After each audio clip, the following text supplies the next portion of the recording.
Hello, welcome to our YouTube channel. Let us discuss the topic research proposal. So let us start with the definition. A research proposal is simply a structured formal document that explains what you plan to research. Like एक पूरा structure document जहाँ हमें ये पूरा plan किया गया हो कि हमें क्या रिसर्च करना है, हमारा रिसर्च टॉपिक क्या है, क्या वो वर्थ आउट है रिसर्चिंग के, पूरी जस्टिफिकेशन और किस तरह हम उसको इन्वेस्टिगेट करेंगे, जो हमारा प्रैक्टिकल अप्रोच है। एक पूरा एक स्ट्रक्चर फॉर्म डॉक्यूमेंट जिसे हम रिसर्च प्रपोजल कहते हैं।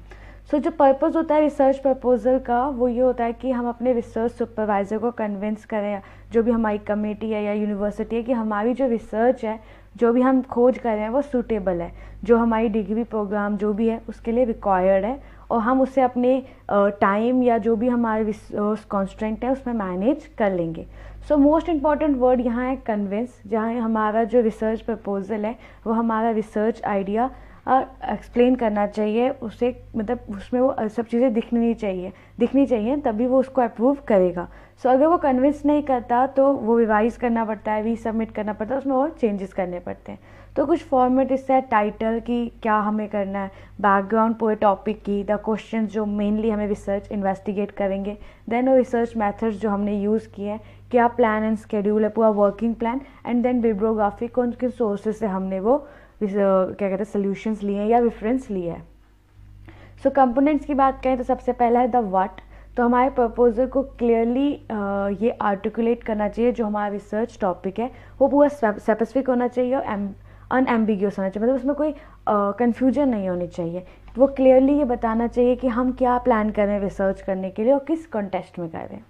सो जो व्हाट है, जो हमने बताया एक मेन कंपोनेंट हमारे रिसर्च प्रपोजल का, तो उसमें ये चीज़ें होनी चाहिए कि व्हाट्स बीइंग इन्वेस्टेड, कौन कौन से फैक्टर्स हैं, उसमें कौन इन्वॉल्व है, who it involve in what contest, मतलब लाइक किस कंटेस्ट में। तो हमारा रिसर्च प्रपोजल एक डिटेल एक्सप्लेनेशन बताना चाहिए हमारे रिसर्च टॉपिक की।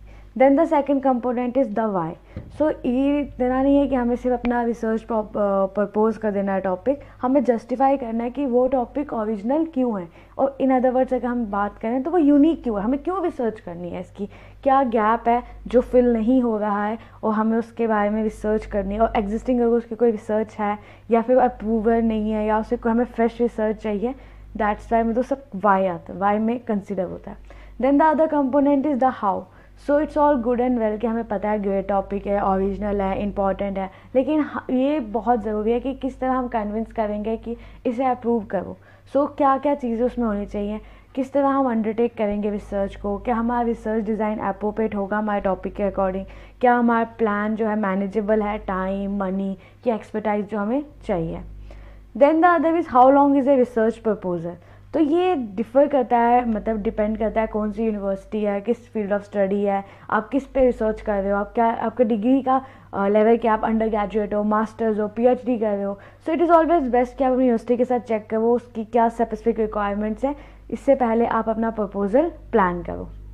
The other is how is research proposal structure. अब हमने बोला कि एक पूरा फॉर्मेट होता है, एक स्ट्रक्चर फॉर्मेट होता है, तो उसमें क्या क्या आता है। सबसे पहले आता है टाइटल पेज, एक रिच इंट्रोडक्शन आता है या बैकग्राउंड का जो हमने रिसर्च प्रपोज की है उसकी, एक डिस्कशन आता है क्या क्या उसका स्कोप है या डिलिमिटेशंस है रिसर्च की, एक इनिशियल स्टार्टिंग का लिटरेचर रिव्यू आता है, जो रिसर्च जो भी हमने रिसर्च हम जिसमें भी रिसर्च प्रपोज कर रहे हैं उसका की रिसर्च का एरिया उसमें पूरा डिस्कस होता है, और एक डिस्कशन आता है प्रपोज रिसर्च डिज़ाइन, किस तरह के रिसर्च हमने डिज़ाइन, मतलब क्या क्या मेथड्स यूज़ किए हैं, उसकी मेथडोलॉजी का पूरा डिस्कशन आता है। तो इस तरह से बनते हैं हमारे, कवर शीट बनती है, प्रेजेंटेशन बनती है, उनके एम्स एंड गोल सेट होते हैं, लिटरेचर का रिव्यू होता है, मेथडोलॉजी क्या क्या मेथड हमने यूज़ किए हैं, क्या स्केड्यूल था हमारा, क्या बिब्लियोग्राफी, क्या क्या रेफरेंसेस हमने लिए।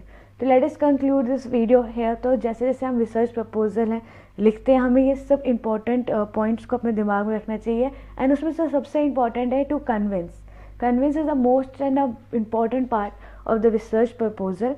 और कि हम किस तरह कन्विंस करेंगे, हमारा रिसर्च प्रपोजल हमारे रिसर्च आइडिया को एक्सप्लेन कर पाएगा, प्रेजेंट कर पाएगा, और क्या किस मतलब सूटेबल हो पाएगा, वायबल हो पाएगा। सो हमें एक फोकस करना चाहिए कन्विंसिंग नैरेटिव। सो इसका मतलब हम आधी से ज़्यादा जंग तो जीत ही चुके हैं। सो रिसर्च प्रपोजल लिखते हुए सबसे पहले हमें माइंड में रखना चाहिए कि किस तरह हम अपने रिसर्च प्रपोजल से अपने जो भी हमारे रिसर्च सुपरवाइज़र है, हमारे यूनिवर्सिटी या जो भी हमारा हेड है, उन्हें किस तरह कन्विंस करें क्या वो रिसर्च प्रपोजल जो भी हमने रिसर्च सेलेक्ट की है वो प्रॉब्लम्स, वो गैप फिल कर रहा है कि नहीं। Thank you for listening. Please like, share and